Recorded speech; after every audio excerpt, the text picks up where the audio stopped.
Včera som prvýkrát trénoval kickbox a taekwondo. Mám zodreté celé chodidlá, cítim to každý jeden krok. A koho to zaujíma? Možno nebežím takou rýchlosťou ako zvyčajne, ale som vonku a bežím. Najväčší problém je to, že tie výhovorky sú pravda. Asi by každý pochopil, keby som nezostal doma. Včera trénoval, má zničené nohy, nevie chodiť. Dnes si dá rest day fair. Pre mňa to nie je fair, lebo viem, že zvládnem zomierať, aj keď budem zomierať, ale asi nezomriem úplne. Mike Tyson povedal, že každý má plán, až kým nedostane päsť do tváre. Máš ciele, až kým to nezačne byť nepríjemné.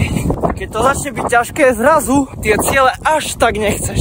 Pomaly začneš cúvať zase tam, kde to je pekné, príjemné a potom ti zase zrazu dojde, prečo si tie ciele vlastne chcel. Ja si stále snažím zapamätať, prečo tie ciele vlastne mám. A pripomínam si to stále, keď to zase začne byť trošku ťažké. Včera prvý tréning kickboxu, mal som tam asi najväčšie ramená, keďže cvičím. A v sekunde, keď mi povedali, že mám začať boxovať do mechu, som skončil. Zrazu som videl všetkých ostatných, ako boxovali, ako vedeli kopať, spinkiky, všetko. Ja som kopol do mechu a som rád, že sa mi nezlomila noha. Zrazu si v hlave hovorím, že čo tu robím?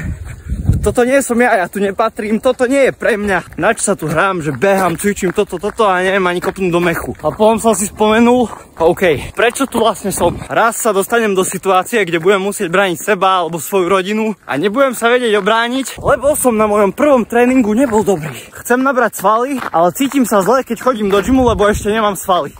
Aha. Raz môže byť tvoja výhovorka tvoja najväčšia výhoda, lebo keď dosiahneš to, čo si chcel, tak môžeš povedať, dosiahol som toto, aj keď som nemohol, lebo aj keď som mal toto, aj keď mi bolo toto, aj keď mi niekto povedal toto, aj keď som mal malý. A ak by to bolo úplne vážne, čo väčšinou nie je, choď robiť niečo iné. Nevieš behať, lebo máš obidve nohy v sádre, nauč sa stojku, nauč sa chodiť po rukách, nauč sa čítať, to je jedno. Ale na svete je toľko vecí, v ktorých sa dá robiť progres, že neexistuje výhovorka na to, aby sa nijak nezlepšoval. Predstav si, že si na smrteľnej posteli a hovoríš si, nič som v živote nedokázal, som úplná nula, nesplnil som žiadne svoje ciele, ale to len preto, lebo toto a toto a to.